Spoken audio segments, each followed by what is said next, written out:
할렐루야. 우리 주 예수 그리스도의 은혜와 평화가 예배의 자리에 함께하는 여러분들의 삶 가운데 가득하게 되시기를 주의 이름으로 간절히 기원을 드립니다. 사진을 하나 볼 텐데요. 그림을 한 장 보실까요? 네, 심리학의 루빈의 꽃병이라는 이제 유명한 그림인데, 여러분 뭐가 보이시나요? 꽃병이 보이십니까? 사람이 많이 보이십니까? 그럼 이거 아주 유명한 그림인데, 가만히 하얀색 부분에 집중해서 보면 뭐가 보이죠? 꽃병이 보입니다. 그런데 하얀색 부분이 아니라 검은색 부분을 가만히 집중해 보세요. 이제 하시는 분들도 계신데, 검은색 부분을 집중해서 보면 사람이 서로 마주하고 있는 그런 모습이 보입니다. 여러분, 이 루빈의 꽃병이라는 건데 이게 아주 신기한 게요, 똑같은 거를 보고 있는데 어떤 색에 집중하냐에 따라서 결과가 전혀 달라집니다. 하얀색에 집중하고 있으면 분명히 꽃병인데, 검은색에 집중을 하면 사람이 마주보고 있는 바로 그 모습이 보입니다. 꽃병이 보일 때는요, 사람의 얼굴이 보이지 않고요, 사람의 얼굴이 보일 때는 꽃병이 보이지 않습니다. 여러분, 제가 왜 이 이야기를 하느냐, 우리의 신앙생활, 또 이 땅에서 우리의 삶도 마찬가지입니다. 우리가 똑같은 것도 무엇을 보느냐에 따라서 우리의 삶에 전혀 다른 것을 보고 경험합니다. 특별히 사순절을 보내고 있습니다. 여러분, 이 예배의 자리에서 여러분은 무엇을 보고 있습니까? 어디를 보고 있습니까? 지금 우리가 무엇을 바라보느냐에 따라서 여러분, 우리 신앙의 모습이 달라지고 우리 인생이 변화됩니다. 바라기는 오늘 말씀 앞에 여러분, 세상의 헛된 곳을 바라보는 신앙이 아니라 은혜의 자리를 바라보는 신앙이 되었으면 좋겠고, 십자가만을 바라볼 수 있는 그런 믿음의 모습이 되기를, 그래서 우리 삶 가운데 지금 살아 역사하신 하나님의 놀라운 은혜를 우리가 고백할 수 있는 그런 믿음의 모습이 되시기를 주의 이름으로 간절히 기원드립니다. 오늘 본문의 배경이 되는 가이사랴 빌립보에 대한 이야기를 잠깐 먼저 언급을 하는데요. 여러분, 가이사랴 빌립보가 어떤 곳이냐? 가이사랴 빌립보는요, 당시 로마 황제였던 티베리우스 황제에게 바쳐진 도시입니다. 분봉왕이었던 헤롯 빌립이요, 당시 로마 황제였던 이 티베리우스 황제에게, 이 가이사랴에게 이 도시를 바칩니다. 이 도시를 바치면서 어떻게 하느냐, 그 도시 이름을 짓는 겁니다. 가이사랴, 황제 이름을 붙이고 빌립, 자기의 이름을 붙여서 가이사랴 빌립보라는 그 도시 이름을 새롭게 명명을 합니다. 그리고 도시 이름만 바꾼 게 아니라 그 가이사랴 빌립보에 무엇을 하냐, 그 가장 높은 곳에 황제를 위한 신전을 짓습니다. 황제 숭배를 위한 신전을 짓고, 또 그 신전 주위로 여러 신들을 그렇게 작업을 하고 우상을 세웁니다. 그래서 가이사랴 빌립보를 방문하면요, 제일 먼저 사람들이 보게 되는 게 뭐냐, 바로 그 황제의 신전을 보는 겁니다. 황제를 향한 그 신전을 보고 그 가이사랴 빌립보의 화려한 신전 앞에 사람들이 압도되었습니다. 근데 그 가이사랴 빌립보에 오늘 예수님이 제자들과 함께 서 계십니다. 세상 사람들의 눈에는요, 그 화려한 그 신전이 있는 황제를, 당시 세계의 주인이 로마 황제를 위한 신전이 있는 그 가이사랴 빌립보에 지금 있는 예수님의 모습은요, 어쩌면 아무 존재도 없는 그런 모습이었을 겁니다. 나사렛 목수 출신의 가난한 예수라는 사람, 그 예수라는 사람이 제자들과 함께 그 땅을 밟았을 때 그 땅에 있는 사람들에게는요, 이 예수님의 존재는 아무 의미 없는 그런 존재였을 겁니다. 근데 예수님이 바로 그곳에서 제자들에게 물으시면서 오늘의 말씀이 시작됩니다. 사람들이 나를 누구라 하느냐? 세상 사람들이 화려한 그 가이사랴 빌립보의 화려한 티베리우스 황제를 위한 그 신전이 있는 곳에서 그 화려함에 압도당하고 있을 때 예수님은 제자들에게 묻는 겁니다. 사람들이 나를 누구라 하느냐? 그리고 너희는 나를 누구라 생각하느냐? 사랑하는 여러분, 오늘 질문은요, 사순절을 지나고 있는 우리에게 세상 사람들이 예수님을 누구라고 생각하는지, 또 믿음의 사람들이 예수님을 누구라고 고백하는지, 무엇보다 내가 십자가의 길을 걸어가면서 나는 예수님을 누구라고 고백하고 있는지 예수님이 우리에게 물으시는 질문입니다. 오늘 이 질문을 통하여서 여러분, 우리가 나아가야 길이 어딘지 알고 또 우리가 무엇을 고백해야 될지를 분명히 깨달을 수 있는 지혜가 우리 가운데 가득하길 바랍니다. 먼저 오늘 말씀 속으로 들어가면요, 여러분, 우리는 주는 그리스도라고 고백할 수 있는 신앙을 가져야 됩니다. 예수님 물었습니다. 사람들이 나를 누구라고 생각하느냐? 그때 제자들이 대답을 합니다. 어떤 이는 세례 요한, 어떤 이는 엘리야, 어떤 이는 예레미야나 선지자 중에 하나라 합니다. 당시 이스라엘 사람들에게 예수님에 대한 소문도 퍼졌을 것이고, 예수님에 대한 소문이 퍼졌을 때 사람들이 생각을 합니다. 아, 세례 요한 같은 위대한, 예레미야 같은 위대한, 엘리야 같은 위대한 그런 선지자다. 이런 사람들이 예수님의 정체에 대해서, 예수님의 존재에 대해서 그들이 서로 이야기하기 시작합니다. 근데 문제는 당시 이스라엘 사람들의 시선은요, 거기에만 머물러 있었습니다. 예수님은 어떤 위대한 선지자 중에 하나, 예레미야나 세례 요한이나 엘리야 같은 그런 어떤 선지자 중에 하나, 바로 그런 선지자 중에 하나라고 생각했습니다. 기적을 베푸니 엘리야 같은 위대한 능력이 있는 것 같고, 또 회개를 선포하니까 세례 요한과 같고, 그러면서 그들이 경험한, 그들이 생각했던 그런 예언자, 선지자 중에 하나로구만 그들은 생각했습니다. 그들은요, 사람들이 정해놓은 그 기준, 위대한 사람, 뛰어난 존재, 그 기준 안에서만 예수님을 바라봤습니다. 예수님이 이 땅에 육신의 몸을 입고 오신 하나님이라는 것을 알아볼 수 있는 눈이 없었습니다. 그리고 2000년이 지난 오늘도 그건 여전히 마찬가지입니다. 세상 사람들이 예수님에 대해서 뭐라고 합니까? 아, 예수, 공자처럼, 소크라테스처럼 위대한 성인 중에 하나지. 부처처럼 불교를 창시한 창시자, 기독교를 창시한 창시자. 여러분, 예수님을 그 정도 수준에서 이해하려 합니다. 심지어 믿음을 가진 믿음의 사람들조차도요, 이 예수님이 그리스도라는 이 베드로의 고백이 어떤 의미인지 알지 못한 채 우리는 예수님을 믿고 따르려고 합니다. 사랑하는 여러분, 오늘 말씀 앞에 우리는요, 예수님을 그리스도라고 고백할 수 있는 믿음을 가져야 되는데, 오늘 그 그리스도라고 고백하는 것이 우리에게 어떤 의미인지를 오늘 베드로의 고백 통해서 먼저 깨달으시기 원합니다. 예수님이 물으셨을 때 제자들 대답을 했습니다. 그리고 예수님이 다시 물었습니다. 너희는 그렇다면 나를 누구라 하느냐? 그때 베드로의 유명한 고백이 이어집니다. 우리 16절 말씀을 같이 한번 읽겠습니다. 시작. 시몬 베드로가 대답하여 이르되 주는 그리스도시요 살아계신 하나님의 아들이십니다. 그럼 베드로의 위대한 고백이 나옵니다. 근데 여러분, 이 베드로의 위대한 고백이 지금 눈앞에 있는 예수님을 바라보고 있지만, 베드로는요, 눈앞에 있는 예수라는 사람에게 집중한 것이 아니라 예수님의 본질에 대해 집중하고 있습니다. 그래서 베드로는 고백합니다. 사람들은 선지자 중에 하나라고 고백하지만 주는 그리스도이십니다. 살아계신 하나님의 아들이십니다. 믿음으로 고백하는 겁니다. 그리고 여러분, 이 믿음의 고백이 어디에서 이루어지고 있습니까? 앞서 말씀드렸던 것처럼 가이사랴 빌립보에서 이루어지고 있습니다. 가이사랴 빌립보, 당시 사람들에게 신이라고 여겨지는 황제를 숭배하는 그 가이사랴 빌립보에서 베드로는 믿음의 고백을 한 겁니다. 주는 그리스도이십니다. 주님, 당신은 그리스도이십니다. 살아계신 하나님의 아들이십니다. 이런 황제를 신으로 우상 숭배하는, 신격화하는 그 도시에서, 그 화려한 도시에서 베드로는요, 믿음으로 예수님의 본질에 대해서 고백하는 겁니다. 주는 이 땅에 오신 하나님의 아들이십니다. 우리를 구원할 그리스도이십니다. 사랑하는 여러분, 오늘 우리에게 바로 이 믿음의 고백이 필요합니다.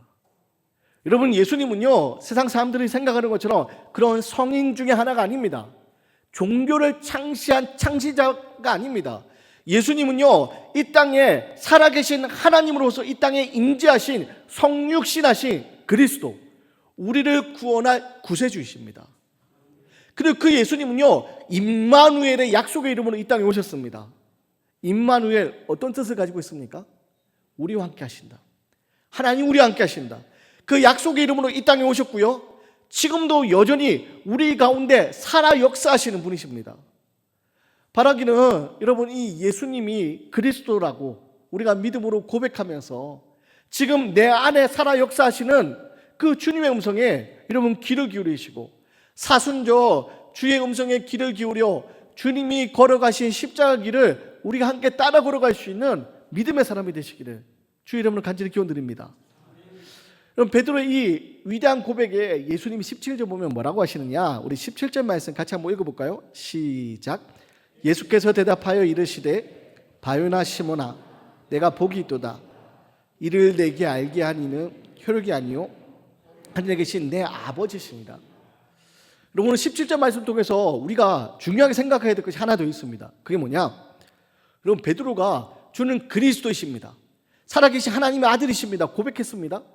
근데 이 고백이 어떻게 이루어졌느냐? 베드로가 똑똑해서 이루어진 것이 아닙니다. 베드로가 똑똑해서 이 고백을 할 수 있었던 것이 아닙니다. 예수님 뭐라고 하십니까? 이런 고백을 하게 만드신 분이 누구시라고요? 하나님. 하나님이 알게 하셨다라고 얘기합니다. 하나님께서 베드로의 깨달을 수 있는 지혜를 주셨다는 겁니다. 베드로의 눈을 새롭게 열어주셨다는 겁니다. 그게 뭡니까? 계시입니다. 사랑하는 여러분, 계시의 뜻이 뭐냐? 베일을 벗겨준다는 겁니다. 커튼을 가리워진 그 커튼의 문을 열어준다는 겁니다. 사랑하는 여러분, 그리고 하나님이 이처럼 우리에게 계시하셔서 우리가 하나님을 고백할 수 있게 되는 겁니다.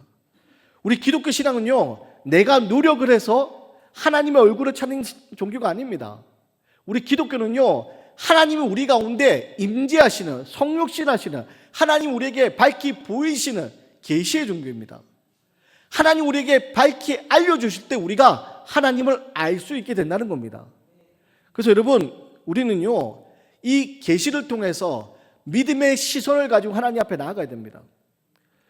여러분, 우리가 사순절을 보내고 있는데 혹시 우리가 지금 십자가를 바라보지 못하고 있다면 우리의 발걸음이 하나님 원하시는 생명의 자리가 아니라 세상의 헛된 가이사라 빌립보처럼 세상의 우상들이 가득한 그곳을 바라보고 있다면 우리는 지금 기도해야 됩니다. 어떤 기도를 해야 됩니까?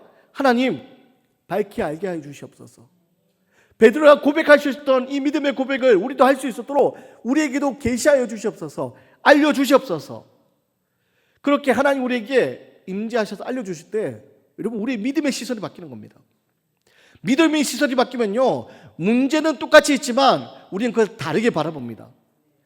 앞서 루빈의 꽃병처럼 이런 똑같은 그림을 보고 있지만 흰색을 집중해서 보면 꽃병이 보이고 검은색을 집중해서 보면 사람 얼굴이 보이는 것처럼 우리가 믿음의 시선을 가지고 바라보기 시작하면요, 지금 내 삶에 있는 여러 가지 문제들, 나를 힘들게 하는 그 문제들, 나를 낙심케 하는 그 문제들, 그게 더 이상 문제로 여겨지지 않습니다. 그때는요, 하나님의 함께 하심으로 말미암아 하나님의 은혜로 고백되게 되는 겁니다.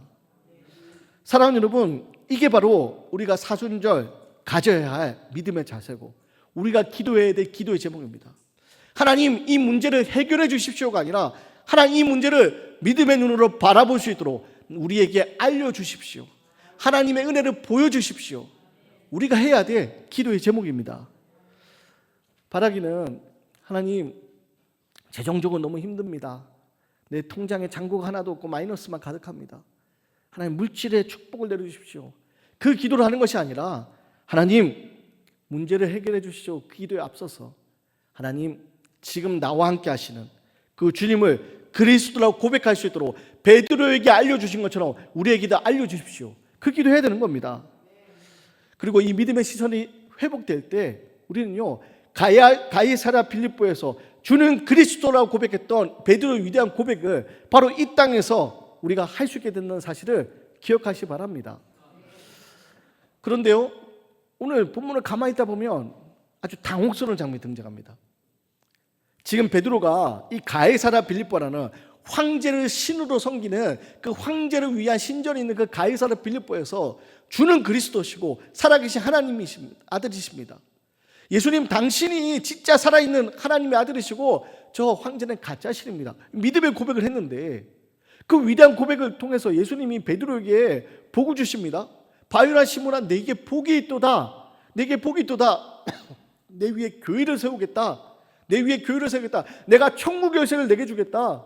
이 천국 열쇠를 통해서 땅에서 매면 매일 것이고 땅에서 풀면 풀릴 것이다. 이 놀라운 축복을 허락하셨습니다. 그런데 이내 베드로에게 예수님 뭐라고 하십니까? 베드로에게 예수님 책망하시면서요, 사탄아 내 뒤로 물러가라. 베드로를 향해서 사탄아 내 뒤로 물러가라 말씀하십니다. 자, 우리 23절 말씀 같이 한번 읽어보겠습니다. 시작. 예수께서 돌이키시며 베드로에게 이르시되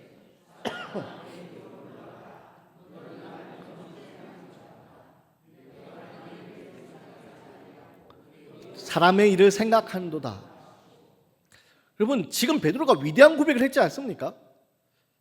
세상 사람들이 화려한 그 로마 황제를 위한 숭배하는 그 신전, 그 화려한 세속도시 가운데서 또 이스라엘 사람들이 예수님의 본질을 알지 못한 채 그냥 선지자 중에 하나라고 생각하고 있을 그때에 베드로는 위대한 고백을 했습니다.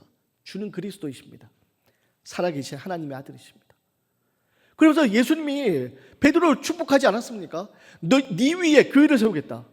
베드로, 너의 이름 위에 반석 같은 너의 이름에 교회를 세우겠다. 천국 열쇠를 줘서 땅에서 풀면 풀릴 것이고 땅에서 매면 매일 것이다. 놀라운 일들을 보고 주시지 않습니까?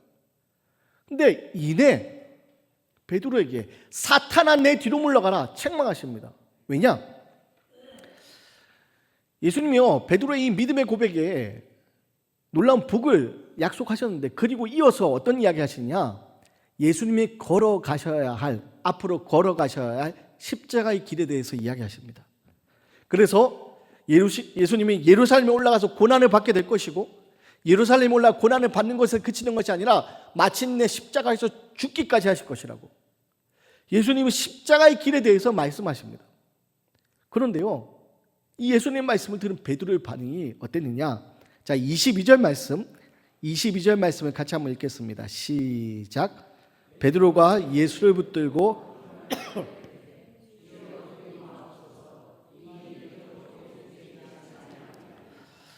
그럼 베드로가 어떻게 합니까? 예수님이 그 십자가의 길에 대해서 말씀하시자 22절 보면 베드로가 예수를 붙들고 항변하여, 여기서 항변하다라는 헬라어 에피티마우라는 이 단어는요, 그냥 걱정하면서 예수님 그러면 안 됩니다.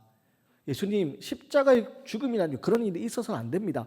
걱정하는 말이 아닙니다. 여기서 항변하다는 말은 어떤 말이냐?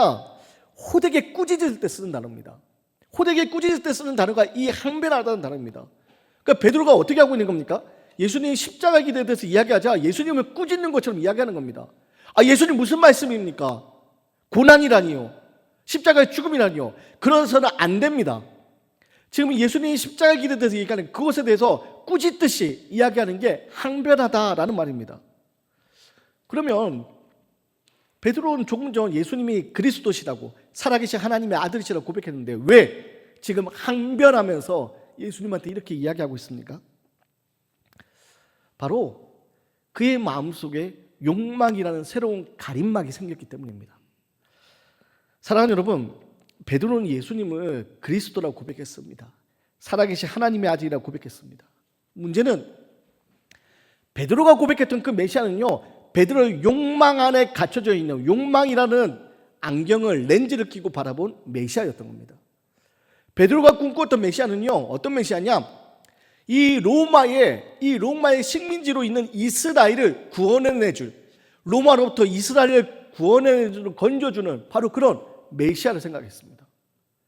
강한 힘을 가지고 저 로마라는 나라보다 더 크고 강한 이스라엘로 만들어줄 그런 메시아를 기대했습니다. 그런데 예수님은 십자가의 길에 대해서 얘기하면서 고난을 당하신다고 하니까, 심지어 죽기까지 하신다고 하니까 힘없이 고난당하고 죽는 메시아를 상상할 수 없는 겁니다. 그러면서 욕망의 눈에 가리워져서 그 안경을 가지고 예수님을 바라보니까 지금 예수님께 항변하고 있는 겁니다. 어쩌면 그런 생각을 했을지도 모릅니다. 아, 예수님이 메시아인 거 사람들이 알지 못했는데 나는 메시아인 걸 알아봤으니까 나중에 예수님이 이 로마로부터 우리 이스라엘을 구원해내고 이스라엘 진정한 왕이 되었을 때 나도 한 자리 할 수 있지 않을까? 어쩌면 그런 생각 가운데 베드로가 꿈꾸고 있었을지 모릅니다. 어찌됐든 간에 베드로는요, 자신의 욕망의 렌즈로 예수님을 바라보니까 예수님이 걸어가셔야 하는 그 십자가의 길을 이해하지 못하고, 예수님이 걸어간 십자가의 그 길은 있어서는 안 된다고 항변하고 있습니다. 사랑하는 여러분, 그리고 이것이 오늘 우리가 경계해야 될 신앙의 모습입니다. 여러분, 우리의 욕망이 중심이 되는 순간 우리 예수님 보면서요, 십자가의 고난의 길, 구원의 길을 바라보지 못합니다. 앞서 루빈의 꽃벽처럼 다른 것에 집중하게 되는 순간 다른 것이 보이지 않는 것처럼 우리 욕망에 사로잡혀서 예수님을 바라볼 때 여러분, 예수님이 걸어가신 십자가의 길을 우리는 이해하지 못합니다. 그리고 베드로처럼 항변하면서 결국 사탄아 내 뒤로 물러가라 라는 책망을 듣게 되는 겁니다. 여러분, 예수님을 이해하지 못하는 베드로에게 예수님이 단호하게 얘기하십니다. 23절 보면 네가 하나님의 일을 생각하지 아니하고 도리어 사람의 일을 생각하는도다. 하나님의 일을 생각하지 아니하고 도리어 사람의 일을 생각하는도다. 하나님의 일을 생각하지 아니하고 사람의 일을 생각하는 거, 그게 바로 잘못된 모습이라고, 사탄아 내 뒤로 물러가라고 예수님 베드로를 책망하셨습니다. 그리고 여러분, 이 예수님 말씀은요, 지금 우리를 향한 말씀입니다. 사순절 십자가의 길을 걸어가면서 여러분, 우리는 예수님을 어떻게 바라보고 있습니까? 우리는 왜 예수님을 그리스도라고 고백하고 있습니까? 나의 욕망을 이루어줄 하나의 도구로 예수님을 생각하고 있는 거 아닙니까? 2000년 전 베드로의 눈을 가렸던 그 욕망의 렌즈가 오늘 다른 모양의 렌즈로 우리에게 씌워져서 예수님을 바라보면서 예수님이 걸어가신 십자가의 길, 고난의 길에는 관심 없고 예수님을 통해서 내가 얻게 될 부요함, 그것만 생각하고 있는 거 아닙니까? 예수님을 통해서 복받기 위하여서 세상의 풍요로운 복, 물질적인 복, 아무 고통 없는 복, 아무 고난 없는 복, 그것만을 생각하면서 예수 믿어서 평안한 삶, 그 삶만을 꿈꾸고 있는 거 아닙니까? 여러분, 우리가 예수님을 그렇게 생각하게 될 때, 그렇게 바라보게 될 때 십자가의 영광은 우리에게 찾아오지 않습니다. 십자가의 영광은요, 바로 고난을 통해서 주어진다는 사실 기억하시고 우리는 예수님을 따라 걸어가는, 고난의 길을 걸어가는 사람들이 되어야 됩니다. 그래서 여러분, 예수님은 베드로에게 말씀하십니다. 우리 24절 말씀 같이 읽습니다. 시작. 이에 예수께서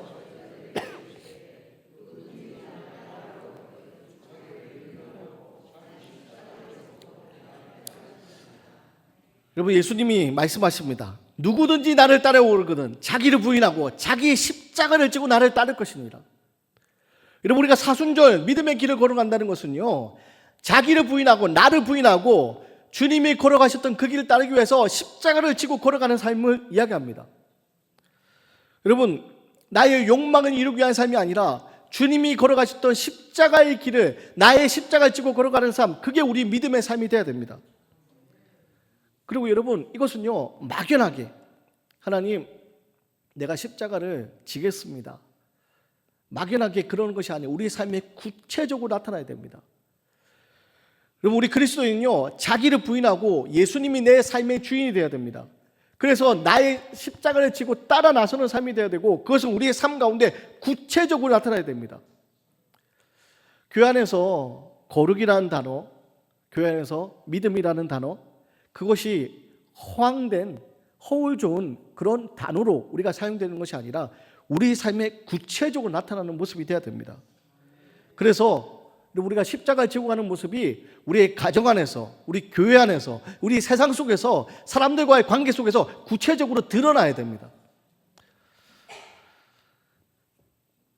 지난주 쉬는 월요일 날 큰딸 아이와 또 아내와 함께 영화를 보기로 했습니다. 큰딸 아이가 보고 싶은 영화가 있다고 오래전부터 이야기를 하고 시간을 맞춰서 왕과 사는 남자, 이 제목이 제 기억이 안 나는데, 왕과 사는 남자, 그 영화를 보고 싶다고 해서 월요일 날 예약을 하고 보기로 했습니다.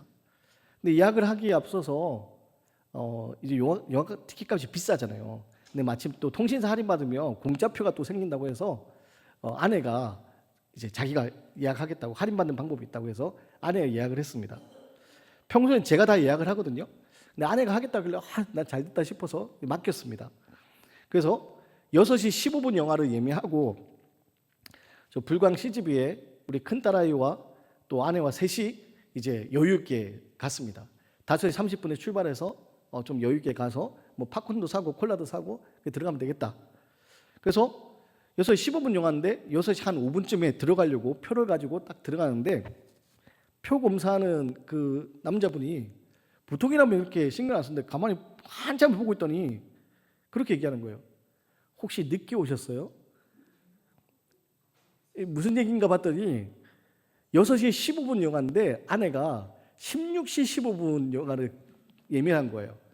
그러니까 4시 15분 영화인 거죠. 4시 15분 영화가 이미 상영이 되고 있고 끝나가는 상황인 겁니다.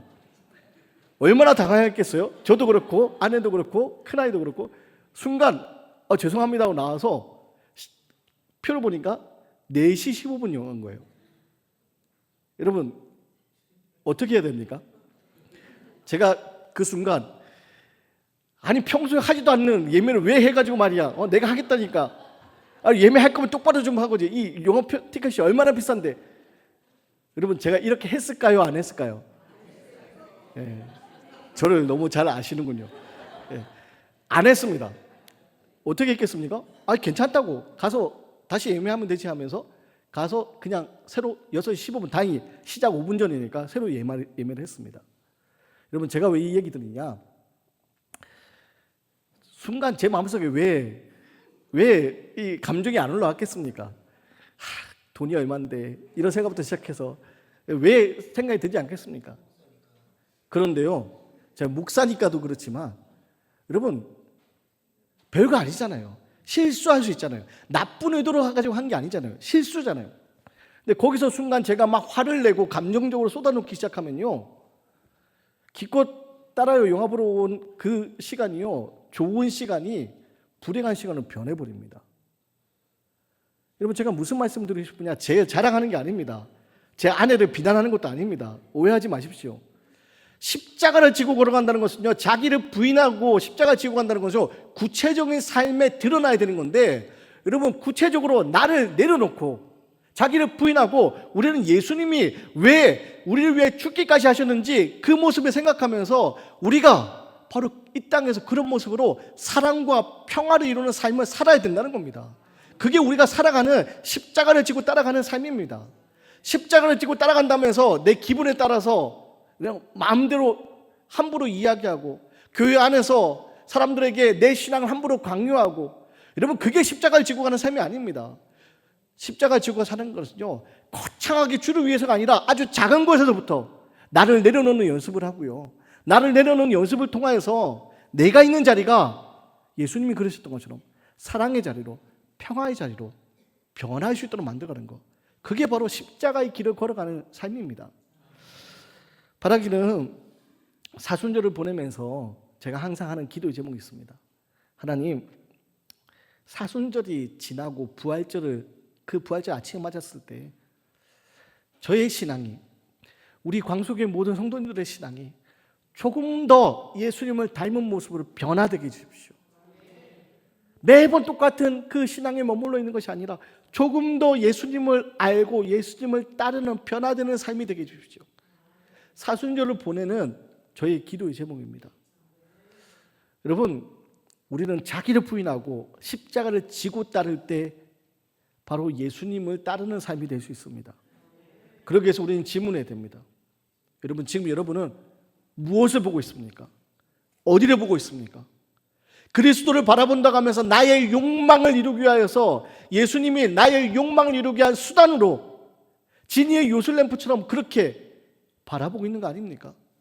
혹은 우리가 믿음의 자리 예배의 자리에 앉아있지만 우리의 마음은 저 세상의 화려한 가이사르 빌립보 그 황제를 숭배하는 신전처럼 저 세상의 화려한 세상 속 그 화려한 세상 속에 마음을 빼앗긴 채 우리의 몸은 여기 있지만 우리의 마음은 거기를 향하고 있는 거 아닙니까? 여러분 사순절을 보내면서 오늘 말씀 앞에 우리는 무엇을 보고 어디를 보고 있는가? 우리가 바라봐야 될 것은요 바로 십자가의 모습이고 우리가 바라봐야 될 것은 예수님의 섬김과 희생 사랑과 평화를 이룬 모습을 기억하시고 예수님 복음서에서 우리에게 나타내 보였던 그 삶의 모습 그래서 낮은 곳으로 자기를 부인하고 십자가를 지고 사람의 일이 아니라 하나님의 일을 생각할 수 있는 믿음의 삶을 살아내게 되시기를 주의 이름으로 간절히 기원 드리겠습니다.